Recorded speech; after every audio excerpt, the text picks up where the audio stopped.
Imagine awakening in a world where humans don't just cure ailments but design life itself. A world where altering plants, animals, and even our children's genes is possible. This isn't science fiction, it's the frontier we now inhabit. But what price do we pay for tampering with life's code? How would the ancient creation story view our boldness?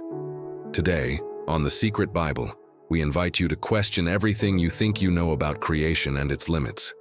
Subscribe and hype this video so together we can explore whether genetic engineering is the Tower of Babel of our age. First section, Beyond Nature's Blueprint. Since Watson and Crick unraveled DNA's structure, the notion of reshaping life's essence has moved from dream to reality. Techniques like CRISPR now allow scientists to edit genes accurately, remove hereditary defects, and program traits. Headlines speak of designer babies and drought-resistant crops, curing congenital disorders and growing organs in labs. These breakthroughs both amaze us and send a shiver down our spines.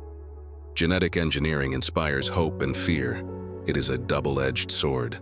It could free humanity from disease and famine, yet it raises a disturbing question. How far can we alter life before crossing a sacred line? Mastery over the genetic code gives us unprecedented power. Each cell holds a blueprint honed over millions of years. Interfering with that process is no trivial matter. This script's central question is whether genetic engineering is just an extension of human knowledge or a violation of boundaries set at the beginning. To grapple with it, we return to the foundational text, to the moment when, according to Scripture, life was formed with divine intent. Second section, the Genesis 2. Design Genesis 2 relates an intimate creation story. God shapes man from dust and breathes life into his nostrils. This breath isn't mechanical. It's a deliberate act conveying essence and dignity. Then the Creator plants a garden, providing every tree delightful to the eye and good for food. Among them stand the tree of life and the tree of the knowledge of good and evil. This scene reveals meticulous care and a design filled with purpose. Humanity is not a fluke but the result of intent. The text also underscores that what is made is good. Each stage is pronounced good by nature. This emphasis on goodness suggests that life as conceived is neither imperfect nor accidental. Humanity's biological and moral structure follows a plan. Viewed through this biblical lens, genetic modification raises a question. When we alter life's code, are we honoring the Creator's work or implying that the design is lacking? To improve what was declared good hints at an implicit critique, or at least disagreement, with the Creator. Third section, the criminality of altering. In Judeo-Christian tradition, not all transgressions carry the same weight. Eating the forbidden fruit in Eden symbolizes defying a direct ban that protects moral and cosmic order. The serpent promises wisdom. Humans disobey to become like gods. That act is read as a desire to exceed imposed limits. Applied to gene editing, the question becomes whether altering life's essence equates to crossing a divinely set boundary. Playing with genes, reshaping the original design, does it resemble reaching out and plucking the forbidden fruit? Some religious currents view playing God as the arrogance of taking decisions reserved for a supreme being. Creating beings according to our wishes may be seen as seizing authority not ours to wield. In that light, genetic engineering could be seen as a form of spiritual crime, not because it violates civil law, but because it disrupts a sacred order. The Eden story shows that transgression leads to consequences: separation, suffering, toil. Likewise, altering life could have unpredictable outcomes, creating chaos where there was equilibrium. Fourth section, hubris and its consequences. History abounds with stories where human ambition to surpass limits ends in ruin. The Tower of Babel, built to reach the heavens, resulted in dispersion and linguistic confusion. The myth of Icarus, who flew too close to the sun with wax wings, ended in his fall. In Greek tragedy, hubris refers to overweening pride that challenges the gods and invites punishment. Genetic engineering can become our own hubris, if not handled with humility. The desire to perfect humankind may conceal a belief that complex problems can be solved with simplistic technical fixes. Ignoring the intricate web of relationships we inhabit, scientists who manipulate genes often act with noble intentions, hoping to cure disease.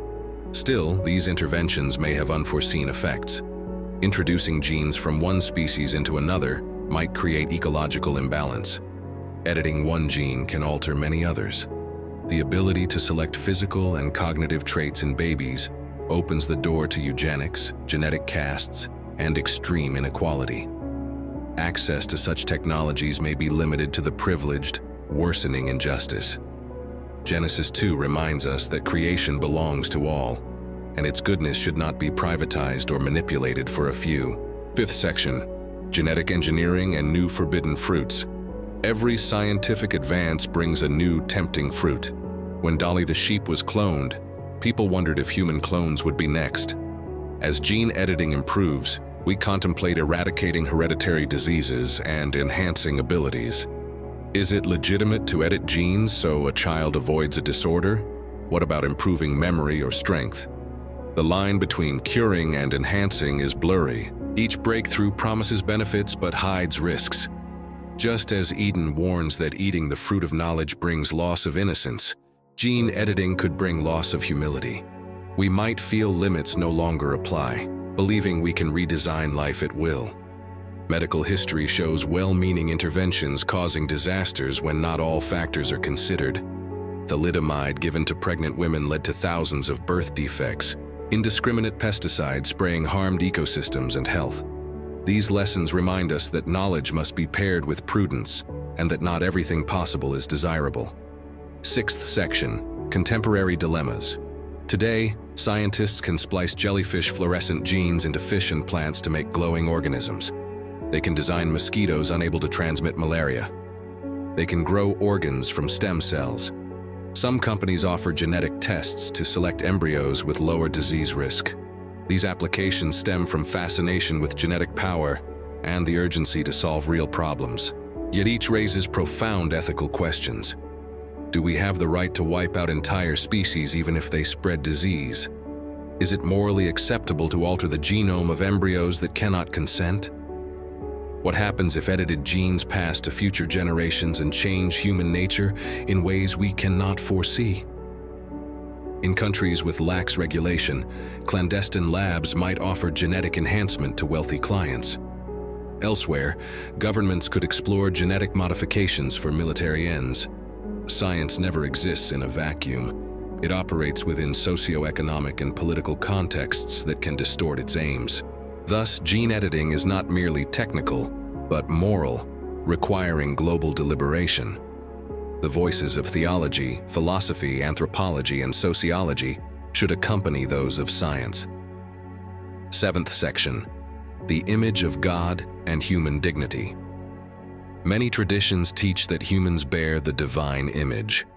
This means every person has inherent dignity that must be respected. Genetic manipulation of embryos could turn into objectification, treating future people as products to be custom designed. Selecting traits can reduce the child from a gift to a project. A humanity designed to order undermines recognition of each person's uniqueness and worth. Creation theology holds that God saw everything was good, not perfect by human standards, but good in its diversity and purpose. Genetic variability is part of that goodness, giving rise to varied talents, appearances, and abilities. By homogenizing or enhancing certain traits, we may impoverish the richness of our species. Imperfection teaches compassion and solidarity. If gene editing becomes a perfectionist tool, it could make us less tolerant of difference and more prone to valuing people by their traits. 8th section, humanity's role as steward, not owner. Genesis 2 also shows Adam as gardener. God places the man in the garden to work it and keep it. This image suggests humanity's role is to care for creation, not exploit it without bounds. Being a steward means to know, protect, and use wisely. From this perspective, genetic engineering can help preserve creation when used respectfully. Restoring endangered species or improving crops to feed the hungry can be acts of good care.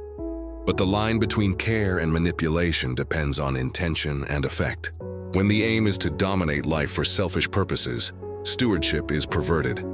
This responsibility requires ethics beyond efficiency and profit. Evaluating gene editing should include considerations of the common good, justice, ecological impact, and alignment with life's purpose. Remembering the call to work and keep can inspire a morality guiding science toward care rather than exploitation. Here, religious and spiritual voices can offer a holistic perspective that complements technoscience. Ninth section, dialogue between science and faith. Some think religion and science conflict, yet history shows they can converse.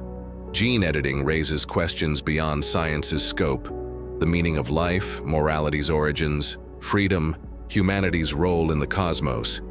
Faith offers narratives and ethics that can illuminate these questions, not to impose arbitrary bans, but to help discern the future we wish to build. The Bible doesn't mention CRISPR or cloning, but its stories of creation, fall, and redemption provide lenses to interpret reality. Some theologians read Eden as a warning against pride and for healthy limits. Others note that God created humans with the capacity to learn and transform the world, so science is part of our calling. The challenge is balancing creativity with humility, innovation with wisdom. 10th section, conclusions and invitation to reflect. Genetic engineering puts us at a crossroads. It offers opportunities to ease suffering, cure diseases, and enhance life, while posing ethical and spiritual risks that could lead to inequality, hubris, and destruction. Revisiting Genesis 2 reveals that creating and modifying life is deeply meaningful. We are reminded life is a gift, not a commodity. The question is not only can we, but should we? Our answer will shape the world future generations inherit. As a global community, we need broad dialogue with scientists, theologians, philosophers, community leaders, and citizens. We need legal and ethical frameworks that protect human dignity and biodiversity. We need to cultivate humility, recognizing that knowledge without wisdom can be destructive. And we need to revisit ancient stories to see that today's concerns echo timeless warnings. Genetic engineering can be a tool for care or a form of hubris. The choice lies with us. Thank you for joining us on this journey through time and science. We invite you to subscribe to The Secret Bible and hype this video so more people can join this crucial discussion. Share your thoughts in the comments and continue exploring with us how ancient scriptures connect to the challenges of our present.